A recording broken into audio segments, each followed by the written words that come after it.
በዚህ ምክንያት ነው ልጅቷ ራሱን ያጠፋች። ካህኑ በጣም ነው የሚጨነቀው እውነት ለመናገር ማለት ነው። ሰው እየተጨናነቀ እየተበደረ ለምን እኔ ደግሼ እሷ ደግሳ እኔ ሳልበላ የእሷን ሳልበላ እሷ የኔን ደግሞ ሳትበላ ወይ አንቺ ብር ከሌለሽ እኛ እንደግስልሽ ሳይኮሎጂካሊ እንትን ይላል። እንዲህ ስትባል ደግሞ እኔ ከማናንሽ ክሬዲት ካርድ ላጥ ታደርጋለህ ማለት ነው። ሰው ለአንድ አባትም ሲደውልልኝ ሊያደርግ የተገደደው በልጁ ምክንያት አይደለም። እንደው እንኳን ጠቅላላ ጉባኤ እየተባለ እንኳን የሚጠራው በብዙ ማሳሰቢያ የሚነገረው ነገር የማይገኙበት ሁኔታ ነው ያለው። እኔ 50 ሺህ ያገኘ ሰው አለ ሲሉኝ 50 ሺህ የዓመት ደሞዝ አይደል ይላል። ዓመት እንደው ተክቶ ሰርቶ እኮ ነው 50 ሺህ የሚያገኘው አይደል። ካህናቱ እንደው ምን ላይ ነው ያለው? ልጆቹ ኢንጆይ ያደርጉትም አይደሰቱበትም። ይሄንን በደንብ መረዳት ያስፈልጋል። ሰላም ጤና ይስጥልኝ የተወደዳችሁ ተመልካቾቻችን፣ ምን ሰንብታችኋል? ከዚህ ከሰሜን አሜሪካ የማር ቅዱሳን ስቱዲዮ ሰላምታችን በያላችሁበት ይድረሳችሁ። በተከታታይ የምንሰራቸው መርሃ ግብሮች ወደ እናንተ እያደረስን እንገኛለን። ለምትሰጡን አስተያየቶችና መልእክቶች ከልብ እናመሰግናለን። በቅርቡ በተለይም በዚህ ወቅታዊ ጉዳይ በሆነው በአሜሪካ ሀገር የ12ኛ ክፍል ተመራቂዎች እነሱ ምርቃቱን ተከትሎ የሚደገሰውን ድግስ በተመለከተ የተለያዩ መርሃ ግብሮችን እየሰራ ነው ለእናንተ ያደረስ ነበረ። እሱን በተመለከተ እንግዲህ ባለፈው ሳምንት የተለያዩ አስተያየቶች ደርሰውናል። ዛሬ ደግሞ የዛው ክፍል ሁለተኛ ክፍል የሆነ ውይይት የምናደርግ ይሆናል። አሁንም ቆይታችሁ ከኛ ጋር ይሁን። በነገራችን ላይ በዩቲዩብ ገጻችን እየተከታተላችሁን የምትገኙ ተመልካቾቻችን የዩቲዩብ ገጻችን ሰብስክራይብ እንድታደርጉ ከወዲሁ ለማሳሰብ እወዳለሁ። በቴሌቪዥን ይህንን መርሃ ግብር የምትከታተሉ ደግሞ እንደዚሁ ሪሞታችሁ ማር ቅዱሳን ላይ ይሁን። አሁን ዛሬ ከኔ ጋር በዚህ ስቱዲዮ ቆይታ የሚያደርገው መታሰቢያ ኃይለ ሚካኤል ነው፣ ወይም ደግሞ መቲ ማር የማር ስቱዲዮ ባለቤት ነው። መቲ በተከታታይ በዚህ ጉዳይ ላይ በራሱ የዩቲዩብ ቻናል የተለያዩ መርሃ ግብሮችን እያዘጋጀ ብዙዎችም እየተወያዩበት እንደነበር ተመልክተናል። ዛሬ ደግሞ እኔ ጋበዝኩትና ወደ ስቱዲዮ ከኔ ጋር ውይይት ለማድረግ ፈቃደኛ ሆኗል። እጅግ አድርጌ አመሰግናለሁ መቲ። እሺ መቲ፣ እንግዲህ በተለይ በዚህኛው የምንገኝበት በአሜሪካን ብቻ አይደለም ካናዳንም ጨምሮ የኢትዮጵያውያን እና ትውልደ ኢትዮጵያውያን የሀበሻ ልጆች ማለት ይቻላል 12ኛ ክፍል ላይ ሲጨርሱ ምርቃት ወይም ደግሞ የምርቃት ዝግጅት ይዘጋጃል። ይሄ መልካም ነገር ነው። ነገር ግን ከቅርብ ጊዜ ወዲህ ይህ የምርቃት ዝግጅት ድግሱ ከልክ ያለፈ ሆነ፣ ከመጠን በላይ ሆነ የሚሉ አስተያየቶች በዚህም በዛም ሲሰሙ እንሰማለን፣ እናስተውላለን። እኛም የተመለከትነው ጉዳይ ነው። ይህን በተመለከተ ጉዳይ ወዴት እየሄደ ነው የሚሉ መርሃ ግብሮችን እየሰራን ሰንብተናል። በአንተም በግልህም ይህንን ጉዳይ እያነሳህ ስታወያይበት ሰንብተሃል። ይህንን ለማንሳት ምን አነሳሳህ? ወደዚህ ጉዳይ እንዴት ገባህበት? እሺ፣ መጀመሪያ እግዚአብሔር ይስጥልኝ እድሉ ተሰጥቶኝ እዚህ ለመወያየት ስለጠራችሁኝ በእግዚአብሔር ስም አመሰግናችኋለሁ። ይሄ ጉዳይ የተነሳው እውነቱን ለመናገር ሲጀመር አስቤውም አይደለም የተነሳው። እንደዚህ ከጓደኛዬ ጋር አንድ ጓደኛዬ ደውሎ ምን አለኝ፣ አሁን ወደ ካህናት እየሄድን ነው፣ ካህናቱን ማናገር አለብን በቃ አለኝ ማለት ነው። እንዴ ምን ነው ምን ተከሰተ? ትንሽ እንትን ብሎ ነው ያወራውና ሰብሰብ አድርገን በቃ ማውራት አለብን። እንዴ ምንድን ነው አልኩት ማለት ነውና አይ በቃ ሰው ተነግሮት ካህናቱ ማውግዘው መቆም ያለበት ጉዳይ ነው። ምን የ12ኛ ክፍል ድግስ እንዴ? ከዛ ነው እንግዲህ ሲነግረኝ የሄደበትን የተከደበትን ሂደት ያጋጠመው። እንዴ እስከዚህ ድረስ ሄዷል አልኩ። እኔ እንዳጋጣሚ ትንሽ ባክግራውንድ ለመስጠት ሃይስኩል የሚሄድኩት እዚሁ አሜሪካ ውስጥ ነው። ካሌጅ የሚሄድኩት እዚሁ አሜሪካ ውስጥ ነው። በእኔ ስመረቅ የነበረው ሂደትና አሁን ያለው አይገናኝ፣ ፈጽሞ አይገናኝም። እና እንዲህ ግን ምን ይመስላል? ምክንያቱም አሁን እኔ ስመረቅ ኮሌጅ ሳጠናቀቅ ዲግሪ ሲጨርስ ትንሽ ዝግጅት ተዘጋጅቶ ነበር አስታውሳለሁ። ኢትዮጵያ እንደዛ ነው። ከዩኒቨርሲቲ ምርቃት በኋላ የቤተሰብ ደስታውን ይገልጽበታል፣ የተወሰነ ዝግጅት ይዘጋጃል። በዚህ ሀገር ያለውን ልምድ ብዙ አላውቀውም። በዚህ ትዝ ይለኛል 3 ጓደኞቼ የነበሩት መጥተው የተቀበሉኝ እናቴና እህቴ ናቸው። ሃይስኩል ስመረቅ እነሱ መጥተው አበባ ሰጡኝ። እዛ ውጭ በዚህ ሽሮል በምትደረገው አካባቢ ያኔ ዲጂታል አልነበረም። ያው እድሜን በዛው እየተናገርኩ ዲጂታል አልነበረም። ፎቶ ተነሳን፣ እቤት መጣው፣ አለቀ። ምንም ነገር የለም። ይሄ ካልቸር አልነበረም ማለት ነው። ለምን ይሄ ባይ ዘ ዌይ ስናደ እንትን አይደለም። የአሜሪካን ሀገር እንደ አይነት ነገር የለም። የአሜሪካ ካልቸር ራሱ ማለት ነው። አሁን እዚህ ሀገር ከሆነ ነገር ተነሳ የምትለው ጉዳይ አለ አይደለ? እዚህ እንዲህ አይነት የለም። ነጭ ጓደኞች አሉን፣ ጥቁር ጓደኞች አሉን። በሃይስኩል በምንሄድበት ጊዜ የለም ምንም ነገር ኮሽ የለም። እንደው ቢሰጥ ካርድ ይሰጣል፣ የሆነ ጊፍት ካርድ ምናምን በቃ ደስ ብሎን እንጂ እንዲህ አይነት በሃይስኩል ፈጽሞ የለም። እና ግን አሁን እንደውም ኦፍ ካሜራም እያወራን ነበር ከወንድሜ ጋር እና አሁን እንደ ቢዝነስ እሰራለሁኝ፣ ቪዲዮም እሰራለሁ፣ ፎቶም እሰራለሁ። በዛ በጣም ፍሟል። እኔ እንዳጋጣሚ አሁን ኢትዮጵያ ለአንድ 6 ዓመት ቆይቼ ነው የመጣሁት። ረጅም ታሪክ አለው እሱ። ስመጣ በጣም ሂውጅ ዲፍረንስ በጣም በገበያው ላይ ራሱ ማለት ነው። በገበያው የሚጠራው ራሱ ጥሪ ለቪዲዮ እና ለፎቶግራፍ ለሃይ ስኩል ተብሎ ማለት ነው። ያኔ ነው እንዲህ ይሄ ነገር ለእኛ ጥሩ ነው። ቢዝነሱ እንትን ይላል። ለምን ቢዝነሱ ዲተርም የሚደረገው ምን ያህል ሰው ይመጣል፣ ስንት ሰዓት ይፈጃል የሚለው ዝግጅት ላይ ከዛ እኛ ፕራይሳችን እናወጣለን እንሰጣለን። አሁን ከሰርግ እኩል ስለሆነ የምንጠይቀውም እንደ ሰርግ ማለት ሃይ ስኩል ስለሆነ ልፋቱ ያው ነው። ኤዲት የምታደርገው የምታነሳውን ፎቶ ያው ነው፣ ሙሉ ቀን ነው ዝግጅቱ እና በጣም ሰፋ። ዴኮሬሽኑም አሁን በዚህ ሂደት ውስጥ መናገር ፈልገው አለኝ። ያው ኢቨንት ኮኦርዲኔተር ጓደኞች አሉ፣ ቪዲዮግራፈሮች አሉ፣ አብረው የምንሰራቸው። ቢዝነሱ እንደሚገል ይገባኛል። የራሳችን ቢዝነስ ግን ውስጤ ምንም እንትን ሊል አልቻለም። የማህበረሰብ ጥቅም ይበልጣል። አዎ ማለት yes ብር እናገኝበታለን፣ ግን ለምን ለሃይ ስኩል I understand. I want to say something here. ሃይ ስኩል ሰክሰስ አይደለም እያልን አይደለም። ከዚህ በፊትም በሰራቸው ቪዲዮዎች ላይ እንትን አይደለም ይሄ በቃ ጥሩ ነገር አይደለም እያልን አይደለም። ለምን ባለፈው ሳምንትም ወንድሜ ዲያቆን ሰለሞን ሲናገር በዚህ ላይ ሰምቻለሁ። የሚሄድበት ሂደት አለ፣ ስትረስ አለው፣ ቡሊንግ አለው። እኔም በነበርኩበት ቡሊ ተደርጌያለሁ። ብዙ ፈተናዎች አልፈናል ሃይ ስኩል ስንኖር። ስፔሻሊ ደግሞ የፎሬን እንትን ስትሆን እዚህ ያለው ጫና ከባድ ነው።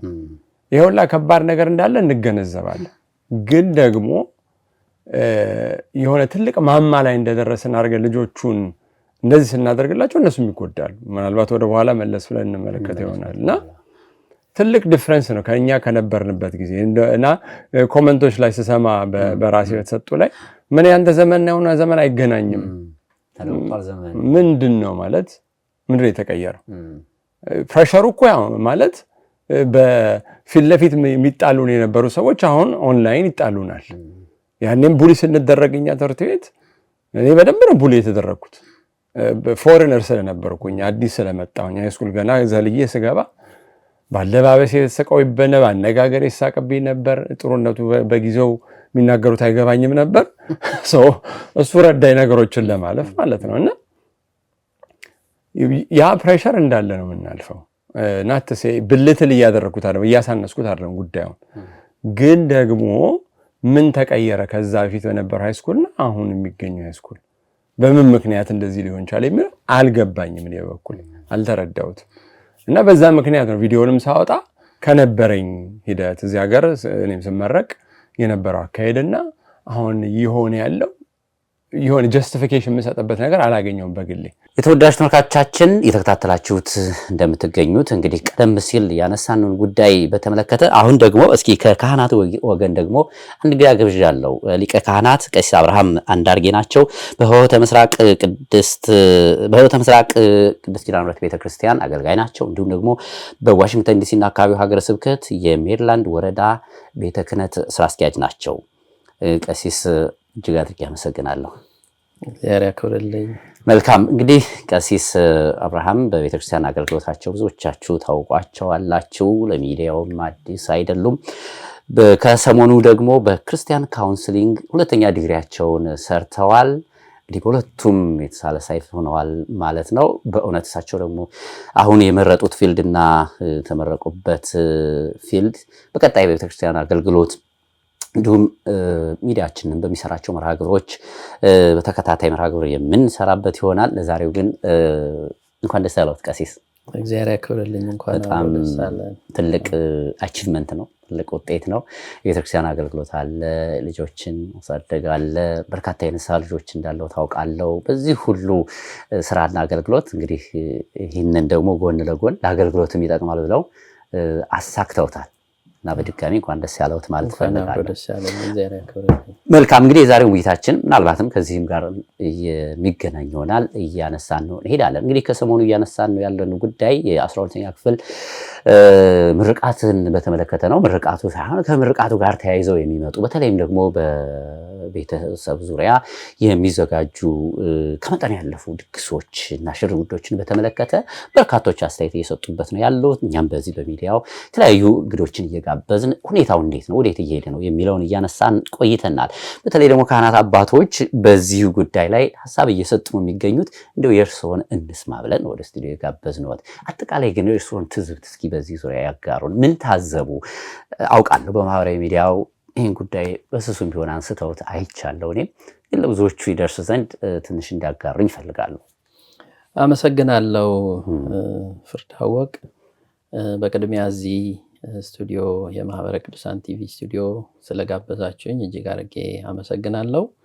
እንግዲህ የ12ኛ ክፍል የተማሪዎች የሃይስኩል ምረቃን በተመለከተ አንተ ቀደም ሲል እንዳልከው በማህበራዊ ሚዲያም ለማጋራት ሐሳቤን ሞክሬያለሁ። በተለይም አሁን በዚሁ በማህበሩ ቲቪ የሚሰጠውም አንዳንድ ሶሻል የሆኑ ማህበረሰባችንን የሚጠቅሙ ቤተክርስቲያንን የሚጠቅሙ መርሃ ግብሮች እጅግ በጣም ጥሩ ናቸው። ወደ ጉዳዩ ስመጣ ምንድነው እንግዲህ 12ኛ ክፍል በተለይም በዚህ በውጭ ዓለም በአሜሪካም በካናዳም በአውሮፓም ልጆችን ወልዶ 12ኛ ክፍል አድርሶ ማስመረቅ በወላጆች ዘንድ ትልቅ አቺቭመንት ነው፣ ኩራት ነው እና የአንድ የደከሙበትን ልጅን ፍሬ እንደማየት ነው የሚታሰበው። በእርግጥም ነው እና እንግዲህ የኔም ምልከታ እዛ ላይ ነው። ወላጆች ልጆቻቸው ቤት ውስጥ አድገው ተምረው ብዙ ከቆዩ በኋላ ከ12 ዓመት በኋላ እንግዲህ ይመረቃሉ፣ ሙሉ ሰው የሚሆኑበት መንገድ ነውና እንግዲህ ይሄንን ሙሉ መሆናቸው ሙሉ ሰው መሆናቸውን በዚህ በወንጌል ላይም እሱ ሙሉ ሰው ነው ጠይቁት የሚል አለና ልክ እንደዛ ልጆች በወዳጆቻቸው በቤተሰቦቻቸው በቤተክርስቲያን አባቶች መርሃ ግብር ተዘጋጅቶ የግራጁዌሽን ሴሬሞኒ ተደርጎ የሚመረቁበት እንደዚሁ ደግሞ ኃላፊነትም የሚሰጥበት መርሃ ግብር አለና እሱ እንዳለ ሆኖ ጥሩ ሆኖ ልጆች ለሚጀምሩት አዲስ ምዕራፍ የህይወት ምዕራፍ ራሳቸውን እንዲያዘጋጁ ራሳቸውን በሁሉም ነገር አዘጋጅተው ወደ ኮሌጅ ከመሄዳቸው በፊት ኃላፊነትም እንዲወስዱ ማድረጉ በጣም ጥሩ የተቀደሰ ሐሳብ ነው። ነገር ግን እንግዲህ ከቅርብ ጊዜ ወዲህ ማለት እንችላለን አቅጣጫውን እንደመሳት ያደረገው በልጆቹም ላይ በወላጆቹም ላይ በቤተክርስቲያንም ላይ ተጽዕኖ እያሳደረ ይገኛልና ይሄ ተጽዕኖ እንግዲህ እየገፋ ሲሄድ እጅግ ከፍተኛ አደጋ ሊያመጣ ይችላልና እኔም የታዘብኩት ይሄንን ነው። እንግዲህ ብዙም እዚህ ሀገር ቆየው ባይባልም ግን ከመጣው ጊዜ ጀምሮ በየዓመቱ ለውጦች ይታያሉና ይሄ ለውጥ ደግሞ እንደው ሙሉ ለሙሉ እንኳን ባይቀር ማስተካከል ቢቻል ሰው ቢረዳው ልጆችን ቢረዱት ወላጆችን ቢረዱት ቤተክርስቲያንንም በዚህ ማገዝ የሚል ሐሳብ አለኝና እኔም የታዘብኩት ይሄንን ነው። አንዳንድ እንደዚህ ካስተያየቱን ብንነሳ አይ ብዙ ለፍተና ልጆቹ እንዳልከው በዚህ ጣውረድ አልፈው ነው እዚህ የደረሱት፣ ለነሱ ትልቅ ሰክሰስ ነው። ስለዚህ ሁለተኛ ነው የቤተሰብ መሰባሰቢያም ነውና ምን ችግር አለ? በለዛ ላይ ደግሞ አቅም ያለው ሰው ነው የሚደግሰው እና ምንድነው ችግሩ እናንተ ምናችሁ ተነካ የሚሉ ሰዎች አሉና ምንድነው ያሳሰበህ?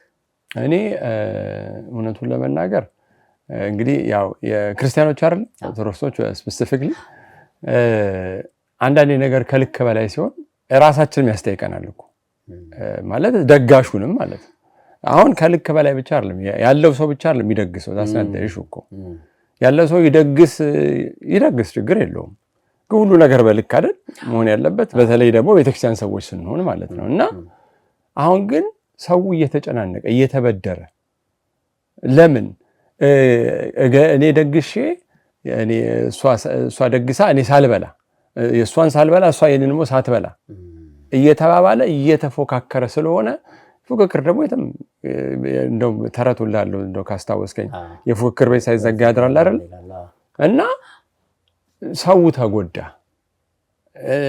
በተለይ እኔ ይሄንን ሐሳብ ሳመጣው ያመጣሁትም እንዲህ አይነት በየሰው ቤት ይገባል የሚል ሐሳብ አልነበረኝ የጓደኛዬን ሐሳብ ጓደኛዬ እንዲህ ከተሰማው እንዴት ነው እስከ ካህናት ጋር ደርሶ ካህናት እንደው ተነጋግረው ይሄን ነገር ያስተምሩበት ማቆም ያለባቸው ያስቆም የሚል ደርሷል ወይ እንደዚህ ከሆነ ታዲያ ያለ እንዴ ለምን ሰዎች አይደለም የጠቅሜ ሊቀር ይችላል ግን ደግሞ ሰው እየጎዱ መጠቀም እውነቱን ለመናገር እየተበደረ እኔ አንዳንድ ሰው ይደውልልኛል እውነቱን ይደውልልኛል ሲጠይቁኝ እኔ ፓኬጅን ነው የምናገር ለምን ስራዬን አውቃለሁ ምን ያህል ጊዜ እንደፈጅብኝ አውቃለሁ የወጣ የራሴ የምንሰራበት ስቱዲዮ ፓኬጅ አልልካለሁ ይላሉ ማለት ነው አልጠበቁትም ለምን ሃይ ስኩል ስለሆነ ይቀንሳል አረዳዱም የላቸውም ማለት ነው እና አይደለም ስራው አንድ ነው በቃ አሁን እየተደገሰ ያለው ድግስ 200 400 በጣም ሰፊ ስራ ነው የሚሆነው ለኛም ጊዜ ይፈጃል ምንድነው 200 400 የሚመጣው ሰው ማለት የሚጋበዘው ሰው 200 አሁን 200 እኮ ትንሽ ሰርግ እኮ ነው አሁን ቤተክርስቲያን እኮ ቤተክርስቲያን ድግስ ቤተክርስቲያን ጋብቻ ላይ ጧት ቤተክርስቲያን ተዘጋጅቶ ወደ ምሳ ሲገድ 200 ሰው ነው ምሳ ወጥተው ትንሽ ሰርግ ስንሰራኛ ራሱ ማለት ነውና እስከ 400 ይሄዳል ደግሞ እና ለምን ይሄን ያህል ከዛው በተጨማሪ እኮ አሁን የሆነ ቪዲዮ አየን እንደው መቼም በዚህ ሰሞን እንደዚህ ጉዳዩ ይሄ ስለሆነ ስንሰራ እንደ ነገሮችን ሰርች ስናደርግ አንድ ምርቃት ነው እንደውም ያየሁት በጣም በትልቅ ሊሞዚን ልጅቷ ስትገባ ምናምን አየን ማለት ነው ይሄ ሰርግ ነው ምናምን ያልከ ጓደኛችን ጋር እንነጋገራለንና አይ ይሄ ሰርግ ነው ምርቃት ነው ያለ የተወዘገሩ ያለ ልጅቷ ጋውኗን ለብሳ ወረደች ከሊሞዚን ማለት ነውና ይሄ በጣም ደነገጥኩ በዚህ ደረጃ በሊሞዚን መጥታ ከዛ ደግሞ ዙሪያውን ጓደኞቿ ለዚህ ከበዋት ከዛም ደግሞ ወደ አዳራሽ ስትገባ ደግሞ ማአት ሰው ነው ያለውና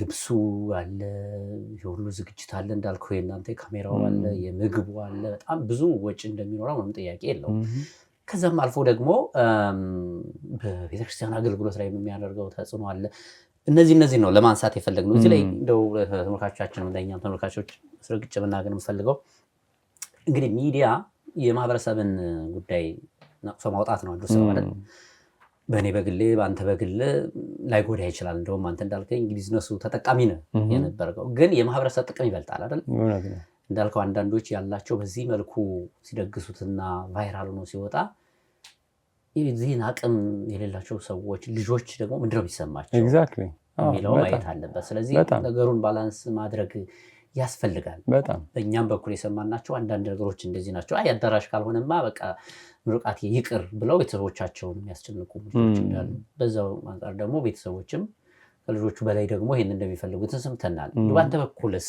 በሰራቸው ስራዎችም ከሰዎችም በመጡ አስተያየቶች ይሄ ጉዳይ ከየት ነው የመጣው የሚል ተረዳ የልጆች ፍላጎት ነው ወይስ የቤተሰብ ይሄ ፉክክር መንፈስ ውስጥ ገብተው ነው ወደዚህ የገፋቸው የሚገርምህ ከሰማሁትም አሁን የጓደኛ ራሷ አንሽ ላይ ሐሳቡን ሲያነሳው የሱ ልጅ አይፈልግም የምትፈልገው የጓደኛዬ ባለቤት ነች የጓደኛዬ ባለቤት የፈለገችበት ምክንያት ምንድነው ከቤተሰብ ግፊት እንዴ ለምንድነው ልጅ ማታደርጊለት እንዴ እሱ ከሌሎቹ ላይ አንስ አይደለም ወይ አንቺ ብር ከሌለሽ እኛ እንደግስልሽ ሳይኮሎጂካሊ እንትን ይላል እንዲህ ስትባል ደግሞ እኔ ከማናንሽ ክሬዲት ካርድ ላጥ ታረጋለህ ማለት ነው ይሄ እንዳጋጣሚ ግን ልጁም ሳልድ ነው ማለት አይ አልፈልግም እንደውም ከምታደርጊልኝ ይልቅ ደግስ የምትይበትን ብር ስጪኝ፣ ኮሌጅ ትንሽ የመኪና ስጡኝና የምመላለስበት። አይፈልግም፣ በቃ አልፈልግም። አዎ አባትየውም አግዞታል። አባትየውም ካልፈለገ በቃ አይፈልግም። እና እናትየው ግን ስትራግል ያደረገችበት ምክንያት ምንድነው? ከቤተሰብ የሚመጣው ፕሬሸር፣ ከእሷ ቤተሰብ የሚመጣው ከጓደኞቿ፣ እንዴ አንቺ ከማን አንሰሽ፣ አንቺ እንዴ ልጅሽ ሲደርሶ እየተባለ አምፕሪሹ በየቤቱ እንዲህ አይነት ጉዳይ ነው ሰውን የሚገፋው ማለት ነው። ቅድም እንደውም እንዳነሳውላ አንድ አባትም ሲደውልልኝ ሊያደርግ የተገደደው በልጁ ምክንያት አይደለም። እንደው 95% የቤተሰብ ጉዳይ ነው። አሁን እንደውም አሁን እየሰማሁት ካለው ማስተያየት ልጆቹ የሚገኘውን ጥቅም በጊፍት አይተው የማያውቁትን ሰምተው የማያውቁትን ብር እያገኙ ነው። ይሄ ራሱ የራሱን የቻለ ጉዳት አለ። ይሄ ፖይንት ልጆቹ 40,000 እኔ 50,000 ያገኘ ሰው አለ ሲሉኝ 50,000 የዓመት ደሞዝ አይደል? ዓመት እንደው ተክቶ ሰርቶ እኮ ነው 50,000 የሚያገኘው አይደል? እነዚህ ልጆች 50,000 በአሁን ዘመን ሞቲቬተር ስፒከርስ በበዙበት የሌለውን አለ ብሎ በሚያሳምንበት ዘመን ላይ ብር እንዳፈር ይታፈሳል ብሎ የሚነገረው ከሆነ አይገቡም። አሁን አይቀጥልም። እንዴት ነገር ካለማ ራሴ ደጋሽ ሆናል ሊሉላ ይችላል። እንዲህ ብር ይገኛል እንዲህ ቀላል ነው ብር የሚል አስተሳሰብ እንኳን ልጆቹ ላይ እናስገባባቸዋለን። እና በብዛት የወላጅ ነው። አሁን ግን ወደ ልጆቹም ትራንስፈር እያደረገ ነው ሳናስበው ማለት ነው። አዩት፣ ይነጋገራሉ። አንዳንዴ እኛ እናስተውለውም እንጂ ደመነፍሳዊ ፉክክር ውስጥ እንገባለን። አንዳንዴ የጓደኛችንን የወዳጃችንን ልጅ ግራጁዌሽን እናይና እኔ ደግሞ ከዛ አስበልጬ ማድረግ አለብኝ የሚል ደመነፍሳዊ ፉክክር ልንለው እንችላለን። ሳናስበው እንዲህ አይነት መንፈስ እንዲህ አይነት አስተሳሰብ በእኛ ላይ ይሰርጽና የምንፎካከረው ከወዳጃችን፣ ከጎረቤታችን፣ ከአካባቢያችን ይሆናልና ወላጆች ብቻ አይደለም፣ ይሄን ልጆቹም ላይ እንደዛ አይነት ነገር አለ። እንግዲህ አስበው ለአንድ ግራጁዌሽን ዝግጅቱ በጣም ብዙ ነው። እንደው ከዓመት ቀድሞ አዳራሽ መያዝ ያስፈልጋል። አንድ አይነት ልብስ ማሰፋት አለ። በጣም ብዙ ሰው ይጠራል። እንግዲህ በትንሹ እንኳን ቢሆን ወዳጆቻችንን ጓደኞቻችንን መጥራት እንችላለን። አሁን ግን እንደ ቤተክርስቲያን እንኳን ስናየው ከአንድ አጥቢያ አልፎ 2-3 አጥቢያ የሚጠራበት ሁኔታ አለ እና ይሄ ምንም ጥርጥር የለውም። እና እዚህም ሀገር አሁን የሌሎቹን ካልቸር ባህል ብናይ እንደዚህ አይደለም። ምክንያቱም ምናልባት ልጆቻቸውን እራት እንዲበሉ ተሰባስበው እንዲጫወቱ ያንን ታይም እንዲያሳልፉ ትንሽ የስጦታ ነገር ይደረግላቸዋል። ወደ አንድ ቦታ ሄደው ይሆናል እንጂ ከዛ ውጪ በዚህ ልክ አይነት አይደረግም። ይሄንን ስል ግን አንዳንድ ሰው እግዚአብሔርን ለማመስገን ብሎ ሌላ ነገሩን ሳይፈልግ በጣም እግዚአብሔርን ከማመስገን የተነሳ እንዲህ አይነት መርሃ ግብር ሊያዘጋጅ ይችላል።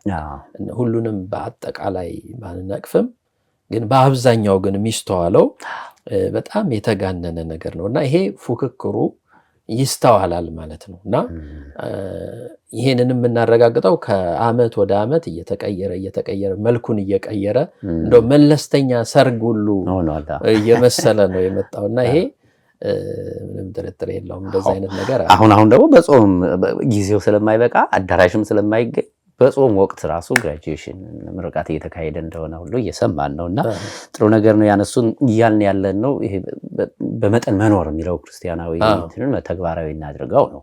ዝም ብለን እናስበው። አንድ 12ኛ ክፍል ያጠናቀቀ ልጅ ለማስመረቅ አዳራሽ መፈለግ አለ፣ ልብስ ማሰፋት አለ። አሁን ደግሞ ሊሞ መከራየትም ተጀምሯል። ሊሞዚን መኪና ማለት ነው። ይሄ የኢቨንት አዘጋጆች ደግሞ የሚወስዱት ነገር አለ። ፎቶ ካሜራ ዝግጅት አለ።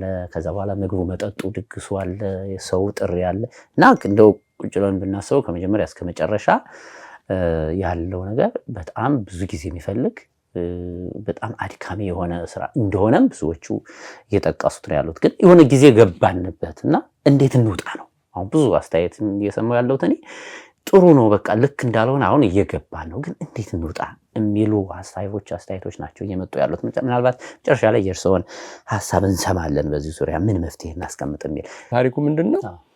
ሁለት ጓደኛሞች ናቸው። እነዚህ ሁለት ጓደኛ ማቾች ያው ሁለቱም ሃይስኩል ተመራቂዎች ናቸው።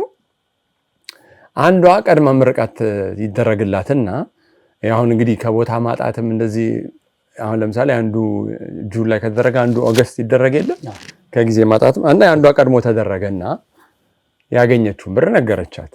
እንዲህ ተደርጎ እንደሄድር አገኝቻለሁ። እሷም እንደዚህ ምቆላ አንቃ ቤተሰቦቿን እኔም ድግስ ይደገስልኛለች። የጓደኛዋን ብር ስትሰማ ተደገሰ። አሁን አንፎርቹኔትሊ ብዙ ሰው ደግሞ ልጆቹ ብዙ ብር የሚያገኙት ቅድም ካልከው ያለው ሰው ከሆነ ታዋቂ ሰው ከሆነ ሰው የሚመጣውም ራሱ ማለት ነው። ያቺኛው ቤተሰቦቿ ይታወቃሉ። ጋር አላረማ ላይ ብዙ ገንዘብ አገኘች። እቺኛዋ ደግሞ እንግዲህ ቤተሰቦቿ እንዳጋጣሚ ብዙ ላያውቁ ይችላሉ። ያለውን ቅርብ ጓደኛ የጠሩት ሲመጣ ሰማይና ምድር ነው ብሩ። በዚህ ምክንያት ነው ልጅቷን ራሱን ያጠፋችው። ለምን እንግዲህ አስተሳሰቡን ተመልከት እንዴ! ይሄ እኮ በጣም ሲምፕል ነው። አሁን ሰው ህይወቱ የሚያጣበት ጉዳይ አይደለም። እኔ ያገኘው አላገኘው ምን ስቴት ውስጥ እንዳሉ ልጆቹ ራሱ ማለት ነው። ምን ስቴት ሌላ ይሄ ብቻ እኮ አይደለም፣ ሌላም ነገር ይኖራታል እኮ ልጅቷ። ግን the straw that broke the camel's back የሚባል አባባል አለ። የመጨረሻው ጭነት ያ ነገር ነው የሆነባት ይመስለኛል። ልጅ ምክንያት አድርጋ ራሷን አጠፋች። እንግዲህ የተለፋው ይችል ቤተሰቦቿ ለፍተው እንደተባለው ውጣ ወረድ አለው። አሁንም ደግሜ የምናገረው ቀላል ነው እያልኩ አይደለም። ውጣ ወረድ አለው እስከ 12ኛ ልጅ ማድረስ። ግን ደግሞ እዚህ ውስጥም እያስገባናቸው ልጆቹ ተጨማሪ ለምን እንሆንባቸዋለን? የሌለ ፕሬሸር ፈጥረን ልጆችን እንግዲህ ወደ ትምህርት ቤት ስንልካቸው እውቀትን እንዲገበዩ ነው በዋናነት እና እውቀት ብቻ ደግሞ ብዙም ጠቃሚ አይደለም። ማስተዋል ያስፈልጋል፣ ጥበብ ያስፈልጋል።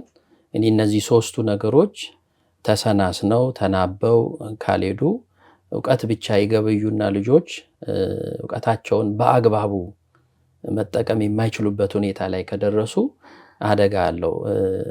ልብ ልንለው የሚገባው ነገር ይሄ ነው። በዋናነት ልጆች ምንም እንኳን ቁመታቸው ትልቅ ቢሆንም የዚህ ሀገር ልጆች እድሜያቸውም ትልቅ ቢሆንም ግን ትንሽ መሆናቸውን መርሳት የለብንም። ይሄ ማለት ምን ማለት ነው? ለውሳኔ ቅርብ ናቸው።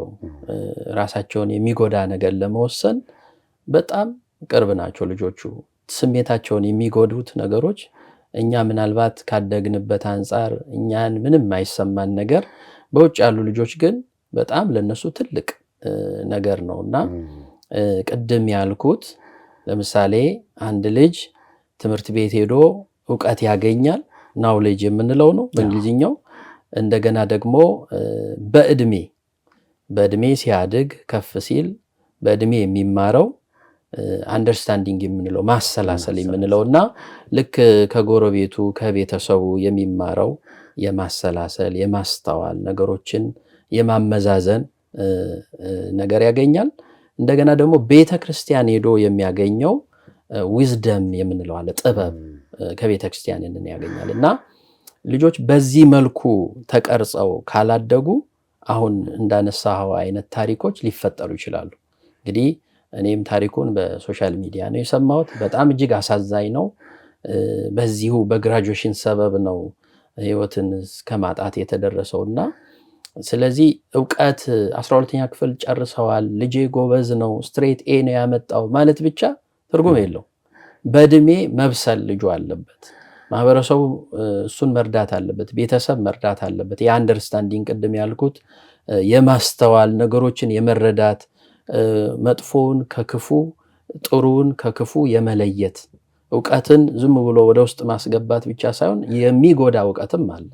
በጣም ብዙ የተማሩ ሰዎች ዕውቀታቸው ወደ አደጋ ያደረሳቸው ብዙ ሰዎች አሉ። ልጆቻችንም እንደዛ ናቸው።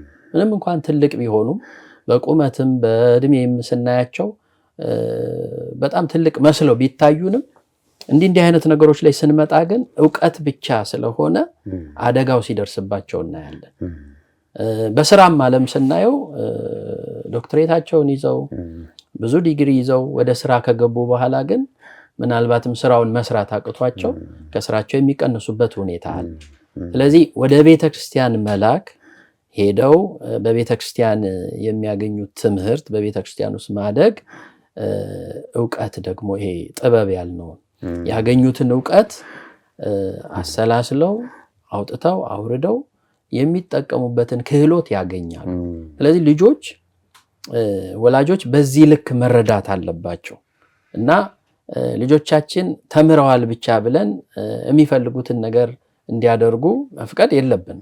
አንዳንዴም ቅድም ባልኩት መልኩ እንዲያስተውሉ እንዲረዱ ማስተማር፣ በቤተክርስቲያን ማሳደግ፣ የቤተክርስቲያንን ታሪክ መንገር፣ የአባቶችን ታሪክ መንገር፣ የቱ ይጠቅማል የቱ ይጎዳል የሚለውን ነገር ማድረግ ያስፈልጋል እና ያንን ከማጣት የተነሳ ልጆች እንዲህ አይነት ውሳኔ ሲወስኑ እንመለከታለን እና እኔ ይሄንን ነገር አቻችሎ አስተውሎ በትክክል ተከታትሎ ልጆችን ማሳደግ ከዛ ምናልባት እንኳን ፍላጎት እንኳን ካላቸው መነጋገር መወያየት እንደገና ደግሞ በልክ ማድረግ በጣም ወሳኝ ነውና ወደ በኋላም ልናነሳው እንችላለን ምናልባትና እንደ መፍትሄም ብለን የምናነሳቸው ነገሮች ይኖራሉ። ስለዚህ እነዚህ ነገሮች ናቸው ልጆቹን ከእንደዚህ አይነት አደጋ ከእንደዚህ አይነት ውሳኔ ሊያግዛቸው የሚችለው እንጂ በመማራቸው 12ኛ ክፍል በመጨረሳቸው ጥሩ ውጤት በማምጣታቸው ብቻ እንደዚህ አይነት መጥፎ ውሳኔ አይወስኑም ማለት አንችልም። ነገሩን ለመቋቋም ከብዳቸዋል። ስለዚህ በዛ ላይ ደግሞ እኛም ጫናም እየፈጠርንባቸው ነው ማለት ነው። ልክ ነው። እኛም አንዳንድ ጊዜ ወላጆች እኛ በእድሜያችን ያላሳካነውን ነገር በልጆቻችን ለማሳካት የምንሞክርበት ጊዜ አለ። ይሄ ራሱ ልጆቹ ላይ ተጽዕኖ ይፈጥራል። ይሄን በምንድን የምናስተውለው? አንዳንዴ ያስተውለ ከሆነ በግራጁዌሽን መርሃ ግብር ላይ ተገኝተ ምናልባት ልጁ ወይም ልጅቷ የዛ መርሃ ግብር ተሳታፊ ሳትሆን እናያለን። ወንድማችን መታሰቢያ የሚያነሳው እሱ ወይ ፎቶስ ለመነሳት ሁሉ ማይፈልጉ ወይ መኪና ውስጥ ወይ አንድ ቦታ ይደበቁና ያ ምንድነው የሚያሳየው? ወላጆች ልጆቹን በተጽዕኖ ይሄንን ነገር እንዲያደርጉ እንዳስገደዷቸው ያስተውላል። ልጆቹ ኢንጆይ ያደርጉትም አይደሰቱበትም። ይሄንን በደንብ መረዳት ያስፈልጋል። ይሄ ብቻ አይደለም። ልጆቹ ያለ እድሜያቸው ላልተገባም ነገር ጫና ውስጥ ብቻ አይደለም በዛ በመርሃ ግብሩ የሚደረጉ አላስፈላጊ አልኮሎች፣ ከፍተኛ መጠጦችን ሊያዩ ይችላሉ። ጠብ ሊያዩ ይችላሉ። ረብሻዎችን፣ እንዲህ አይነት ዳንኪራዎችን እነዚህን ሊያስተውሉ ይችላሉ እና ያ ምናልባትም ለልጃችን ደስታ ብለን የፈጠርነው ነገር ወደ መጥፎ አጋጣሚም የሚቀየርበት ሁኔታ አለና ይሄንን መረዳት ያስፈልጋል እና በልክ ማድረግ ቅድም ያልኩትን ልጆቹን በእውቀት በማስተዋል በጥበብ እንዲያድጉ እድሉን ማመቻቸት ያስፈልጋልና እንደዛ አይነት ክፉ አደጋ መጥፎ ዜናዎችን እንዳንሰማ ይሄ ያግዘናል ብዬ አስባለሁ። ልጆቹም ያው ሲወስኑት ነው የሚያውቁት እንጂ በእውቀት ብቻ የተሞሉ ከሆኑ እንደዛ አይነት የማሰላሰል እድልም አያገኙም። ሌላው ምናልባት እንግዲህ አንተም ያው መንፈሳዊ ዓለሙ አካባቢ ያለ በመሆኑ በጣም ሳላነሳው ማላልፈው ጉዳይ እንዲህ አይነት ዝግጅቶች የቤተክርስቲያንን አገልግሎትም ሳይቀር እየጎዱ ነው የሚሉ ማስተያየቶች እሰማለሁ። በአብዛኛው ቅዳሜ ነው እንዲህ አይነት ዝግጅት የሚደረገው። እሁድ የሚደረግ ቢባል ቅዳሜና እሁድ የቤተክርስቲያን አገልግሎት የተደከመ ነው። ከትንሣኤ በኋላ እስከ ፍልሰታ ድረስ ያለው አገልግሎት እንደው የሚሉም አሉና እሱንስ እንዴት ታየዋለህ? ምናልባት ካህናት ውስጥ በዚህ ዙሪያ ምን አስተያየት ሰጡ? የሚገርምህ አሁን የተነሳ በኋላ ነው የተገነዘብኩት። እንግዲህ አሁን ማገለግለው አቡነ ፊልጶስ ገዳም ቅዱስ ያሬድ ገዳም ወደ ኪንግ ጆርጅ ያለው ነው እና ለቅዱስ ያሬድ ንግስ ነበረን ባለፈው የግንቦት 11 ማለት ነው እና ስናነግስ በሚገርም ሁኔታ ተጣድፈን የጨረስን at the moment አልተረዳኝም ነበር። ግን የተጣደፍነውና የጨረስነው ምንድነው ሰው ግራጁዌሽን ስላለበት በስነ ስርዓት የሚደረገውን አድርገናል። ግን በቃ ቶሎ አድርገን ለምን ሰው መሄድ መመለስ ስላለበት ማይንጁ እንግዲህ አሁን ከምን የእግዚአብሔርን አጣድፈነው እኛ ደግሞ ወደዚህ ምን ልንሆን ያው እኛ ሚዲያ ላይ አይደል ያለነው ሐሳቦች ይመጣሉ አስተያየቶች ይመጣሉና በተለይ በቃ ከትንሣኤ በኋላ ያለው እስከ ፍልሰታ ድረስ ያለው በዚህ ሀገር በአሜሪካን ሀገር ያለው የቤተክርስቲያን አገልግሎት እንደ ጾም ወቅት አይደለም የምንታዘበው ነው። አንዱ ደግሞ እንዲሆነ ያደረገው ደግሞ በተለይ ግራጁዌሽኑ እኔ አሁን ከሰርግም ከሌሎች ማህበራዊ ዝግጅቶችም በላይ ሆኗል። አሁን ግዴታ መደረግ ያለባቸው ነገሮች እኮ አሉ። አሁን ክርስትና ልጅ መንፈስ ቅዱስ ልጅነትን የሚያገኝበት ስለሆነ የሚቀር ነገር አይደለም፣ የሚደገፍ ነው። ሰርግም ቢሆን መቼም ትልቅ ዓለም ነው። ይሄ የ12 ዓመት ምርቃቱ ግን የተጋነነ በመሆኑና ደግሞ ብዙዎችን የሚመለከት በመሆኑ የቤተክርስቲያኑን አገልግሎት እየጎዳው ነው የሚሉ አስተያየቶች እሰማለሁ። እንዴት ያዩታል በእርስዎል? አዎ ይሄ እንግዲህ የወቅቱንም ማየት ያስፈልጋል እና ወቅቱን አሁን ስናየው በዚህ በውጭ አገልግሎት ዊንተር ወይም ቅዝቃዜ ባለበት በክረምቱ የአየር ጠባዩ የቤተክርስቲያኑን አገልግሎት ይጎዳዋል። የታወቀ ነው። ቤተክርስቲያን አብያተ ክርስቲያናት እስኪዘጉ ይደርሳል። በረዶ፣ ዝናቡ፣ ብርዱ፣ ቅዝቃዜው በጣም ሲያይል የቤተክርስቲያንን አገልግሎት ይጎዳዋል፣ ይዘጋሉ እና ምዕመናን በቤታቸው ይቆያሉ። የተወሰኑ ካህናት ሄደው እንዳይታጎል ስርዓቱን ሊያደርሱ ይችላሉ ወይ እዛው አድረው በዛ አይነት መልኩ ይደረጋል። አሁን ወደ በጋው ደግሞ ወደ ሰመር ስንመጣ በዚህ የበግራጆሽኑ በሰርጉ በተለያዩ ማህበራዊ ጉዳዮች የቤተክርስቲያንን አገልግሎት ድጋሚ ይጎዳዋል ማለት ነው እና እንግዲህ እንደ መፍትሄ ቤተክርስቲያን ከዚህ ቀደምም ታደርገዋለች። እንግዲህ እንደ ማህበረ ቅዱሳን ያሉ ማህበራት እንደዚሁም በኢትዮጵያም በግቢ ጉባኤም በዚህም ይደረጋል። እኔ አስታውሳለሁ የተወሰኑ መርሃ ግብሮች ላይ ገብተናል እና ልጆችን በጋራ ምርቃታቸውን እንዲያደርጉ ማድረግ፣ በጋራ በአንድነት እንዲያከብሩ ማድረግ ይሄ የቤተክርስቲያኑን ተጽዕኖ አሁን ቤተክርስቲያን ውስን ካህናት ነው ያሉት። አንዳንዱ ጋር 2-3 ካህናት ነው ያሉት።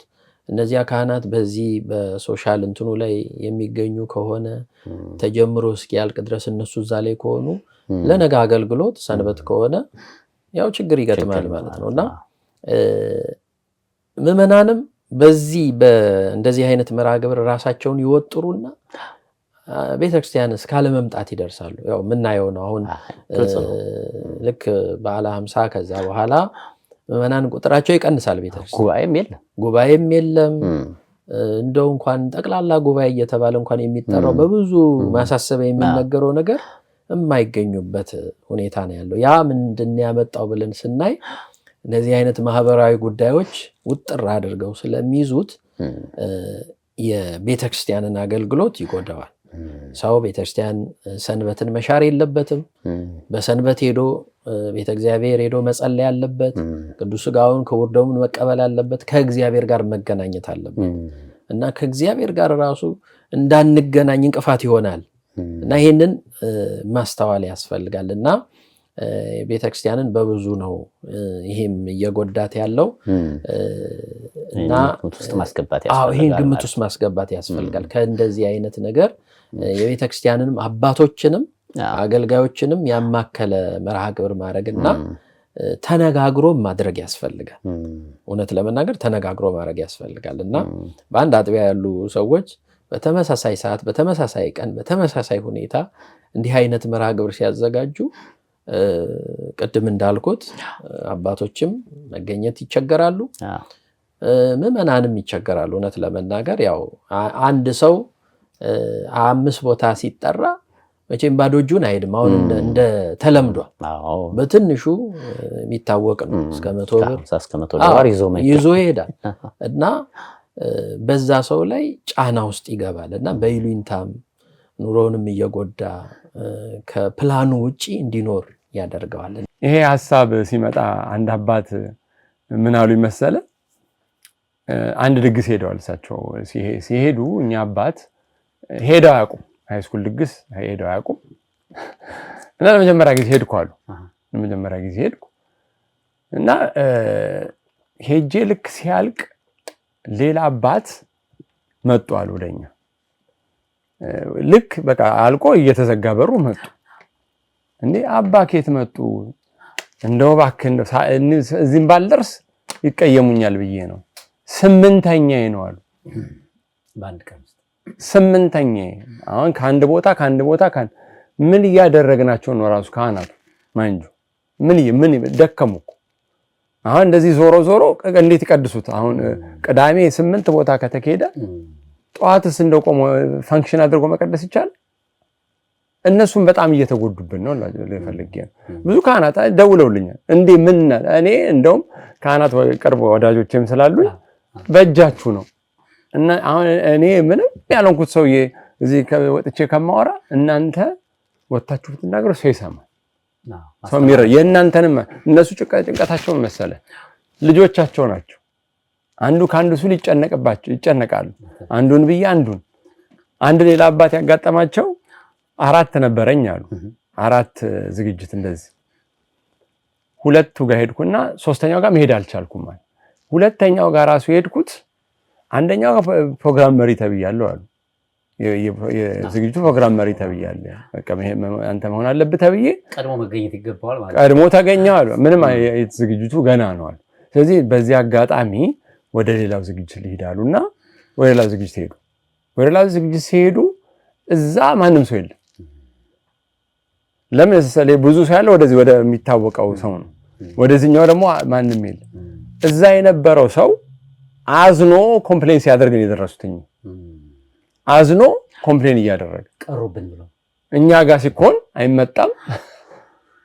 ካህናቱን እንኳን እንደዚህ መባል ተጀምሯል ማለት ሌላው ጋር ሲኮን እንዲኬዳል እና ምን አይነት ውጥረት ውስጥ እንዳሉ እነሱ ራሳቸው አልተረዳንላቸውም። እና ሞር አሁን እነሱ መተው ቢነጋገሩ አሁን አባታችን ባለፈው ቀይስ አብርሃም ጥሩ ጽሑፍ ጽፈው ነበር በዚህ ዙሪያ ላይ በቃ መንቃት አለብን ብለው ማለት ነው። እና ሁሉ በእነሱ የተጨነቁትም እነሱ ናቸው፣ መናገርም ያለባቸው እነሱ ናቸው። ካህንም ስለሆነ ምንም እንኳን እንደ ካህናቱን ሙሉ ይወክላሉ ባለለም ግን እንደ ካህን ትንሽ እንዲነግሩኝ ፈልገው በተለይ ካህናት አባቶቻችን በዚህ ጉዳይ ብዙ ጫና የሚደርስባቸው ይመስለኛል። ምክንያቱም ብዙ የነሳህ ልጆች አሏቸው።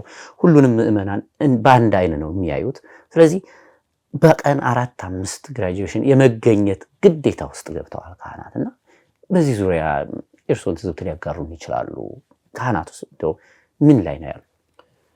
እርግጥ ነው እውነት ለመናገር ያው የችግሩ ሰለባ የሚሆኑት ካህናት ናቸው፣ ምንም ጥርጥር የለውም። ምክንያቱም ከአንድ አጥቢያ እንኳን በትንሹ ከ20 እስከ 40 እስከ 30 ልጆች ይመረቃሉ በአንድ ዓመት። እና እንግዲህ ሁሉም በሰመር ላይ ነው የሚደረገው መርሃ ግብሩ። ስለዚህ መጥፎ ጎኑ ደግሞ ሁሉም ካህናት እንዲገኙላቸው የመፈለግ ነገር አለ ምዕመናኑ። እና ያ ካህን እንግዲህ ስንቱ ጋር እንደሚደርስ ያው የታወቀ ነው። ለምሳሌ 30 ሰው ግራጁዌሽን ቢያደርግ እንግዲህ በየቀኑ በወር እንኳን በየቀኑ አንዳንድ ሰው ጋር መሄድ ይኖርበታል። እና ብዙ ጊዜ እንደተለመደው ዊኬንዱ ላይ በዚህ በቅዳሜ በእሑድ ነው የሚደረገው እና ካህኑ በጣም ነው የሚጨነቀው እውነት ለመናገር ማለት ነው። እና በጣም ይጨነቃል። ተመሳሳይ ሰዓት ላይ ይጠራል። 3፣ 4፣ 5 ጥሪዎች ይጠራል ተመሳሳይ ሰዓት ላይ። እና ይሄ ብቻ ሳይሆን ተገኝቶም በሰዓት አለመጀመር። አሁን በጣም ትልቁ ችግር ደግሞ እሱ ነው። በትንሹ እስከ 2 ሰዓት 1 ሰዓት ይጠብቃል እዛ ተገኝቶ። እና ይሄ አንደኛ ሁሉንም ማስደሰት ቅድም አንተ እንዳልከው አይቻልም። ሁሉም ጋር ተገኝቶ ማስደሰት አይቻልም። እና እንደው የቀረቡት ጋር ወይ ንስሐ ልጆች ጋር ሊሄድ ብሎም ሲሞክር ያልተገኘበት ቦታ ደግሞ ወቀሳ ይደርስበታል። ደግሞ ካህኑ እኮ እንደማንኛውም ሰው በሆነ ሰዓት ልድረስ የሚል አይደለም። ቀድመው ምግቡን መባረክ አለባቸው፣ ደግሞ በጸሎት መክፈት አለባቸው። የቤተክርስቲያን ምርቃት መዝጋትም አለ እና በጣም ብዙ ነው። እና ይሄ ቤተሰቡን የራሱን ቤተሰብ እሱን እንተው፣ ምክንያቱም ለቤተሰብ ጊዜ መስጠት ሰንበት መሆኑን አገልግሎቱን እንተው። እና ካህናቱ ላይ በጣም ትልቅ ጫና ነው እያደረሰ ያለው። እና ይህንን ደግሞ ምዕመናን መረዳት አለባቸው። እንደው ሳይችሉ እንኳን ከቀሩ ካህናቱን ማሳቀቅ ሳይሆን አልቻሉም አባታችን ስላልቻሉ ነው ብሎ በዛ ልክ መረዳት ያስፈልጋል። እኛ ዝም ብለን እንደው ፍንጭ ሰተን በሉ አባቶቻችን እባካችሁ፣ ለምን ተጨንቋል ሰው በቃ ተጨንቋል። ለምን እየተበደረ መስጠት ጊፍት ሲሰጥ እኮ በዚህ ዙሪያ እስኪ ምን የሰማው ነገር አለ? ይፈልጋለሁ። ምክንያቱም አንዳንዶች ክሬዲት ካርድ ይጭራሉ፣ አንዳንዶች የሞርጌጃቸውን ኢኩዊቲ እያወጡ እንደደግሱ እና በጣም ብዙ ብር ለድግሱም እንደሚወጣ ሰምቼ ነበር። ምን ሰማው? 400 ሰው ነበር የተጠራው እዚህኛው ድግስ ላይ። ይሄንን ባለፈው መስጫዋል። 400 ነው የተጠራው። ለዴኮሬሽን 3000 ከፍሏል። $3000 ለሆሉ ኦልሞስት 9000 ነው የከፈሉት። ከኙ ኢማጂን ለዚህ ብቻ አሁን ምግቡ ምንም ነው የለም። አሁን ባለፈው ታችንም ስትናገር ነው ምግቡ ሳይደመር 12000 ብር ነው የወጣው። ለሃይ ስኩል የተጠራው ሰው ግማሽ ነው የመጣው። የተዘጋጀው ምግብ እንዳለ ማን ይብላው? ለምን ደግሞ ሲመጣ ሁሉም እያደረሰ ነው የሚመጣው በየቦታው እንዳለ ምግቡ ተደፍ ማንጁ። እንግዲህ አሁን ስንት እኔ እንደው መመጻደቅ እንዳይሆን ስንት ጭንቀትና በረሃብ አለብን እንኳን አሁን በሀገራችን በተለይ እንዴ ስንት ጭንቀት መከራ አለ። ልጆቻችን እኮ ደስ ነው የሚላቸው። አሁን እነሱን እንደው ሰብሰብ አድርገን መቅዶኒያ ወስደን መቅዶኒያ ሲበላ አይተው እነዛ ያሉት ቅዱሳን ይመርቋቸዋል። ትምህርቱን ይግለጽልህ ያው ከፍ ደረጃ ላለው ደረጃ ይመርቋቸዋል። እዛ መቅዶኒያ ቅዱሳን ነው ያሉት። እነሱ ይመርቋቸዋል፣ እነዚህም ይማሩበታል። በቃ ሰው መርዳ እንደሚረዳ ሰው አለ እንዴ? እዚህ ቁጭ ብሎ አንዳንዶቹ እኮ 20,000 ብር ከያዙ በኋላ ለወላጅም ላለመስጠት ትንቅንቅ ነው። የኔ ነው ብሎ ማለት ነው። አባትዬ 20,000 እንዳወጣ አይገባውም ማለት ነው። ለሱ ነው የሚሰጠው ብሩ ገሌ ተብሎ እና የሱ ይመስለዋል።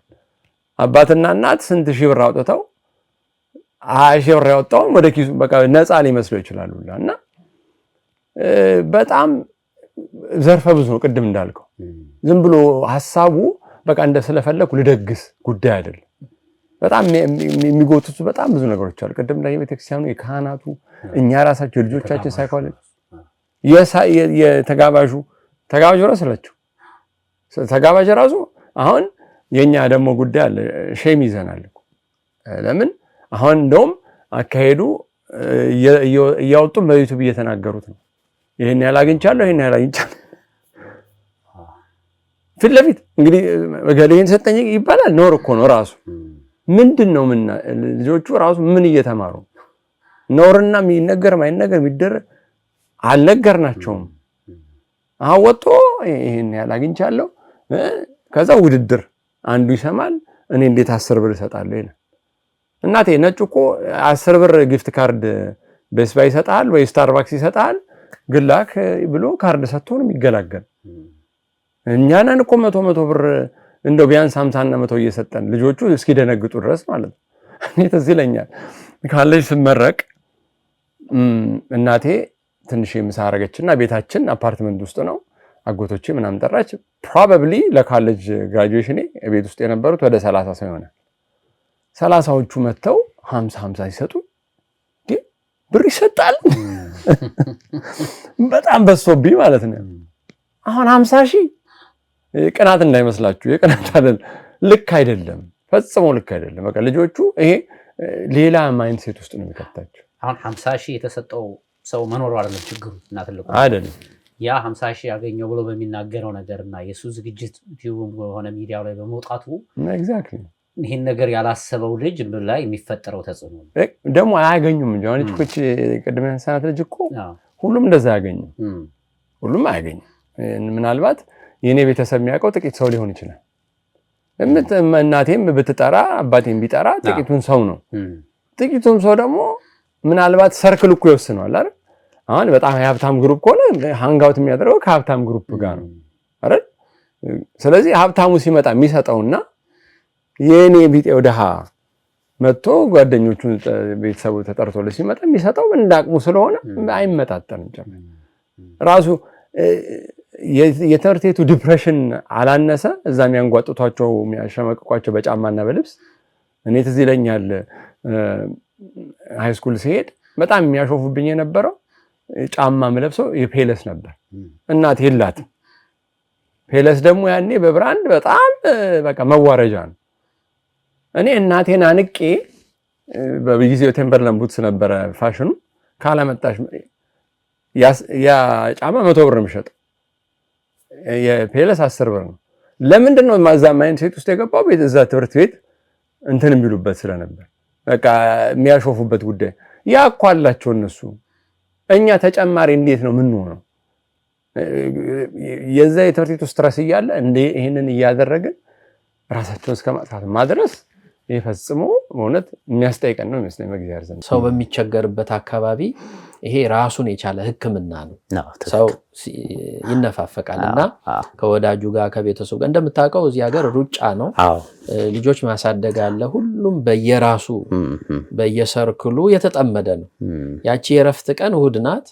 እሁድ ተገናኝቶ ሊጨዋወት ይችላል። እንዴት አለ እንዴት ከረምክ ሊባባል ይችላልና ልጆችም እርስ በርስ መገናኘት ልጆችም የሚገናኙበት እና ይሄ ሕክምናውን የሚያገኝበት ስለሆነ ጥሩ ነገሩ ይጎላልና ግን ደግሞ በዛውም ልክ እንዳሉት መንፈሳዊ አገልግሎቱን መርሳትም መዘንጋት የለበትም። በጣም ወሳኙ ነገር እሱ መንፈሳዊ ህይወቱ መዘንጋት የለበትም። ያለዚያማ ወደ ስጋዊ ነገር አደላን ማለት ነውና ያ መሆን የለበትም። ስለዚህ ለመንፈሳዊ ነገር ቦታ መስጠት ያስፈልጋል። በማስተዋል በጥንቃቄ በጥበብ መራመድ ያስፈልጋል። ጥንቃቄ ይጠብቃል፣ ማስተዋል ይጋርዳል ይላልና መጽሐፍ። ስለዚህ በማስተዋል በጥንቃቄ ሳንቀላቅለው ተቀዳሚውን አስቀድመን ሌላውን ደግሞ ትርፍ የሆነውን ነገር እንደ ትርፍ ማየት ይኖርብናል የሚል ሐሳብ አለ።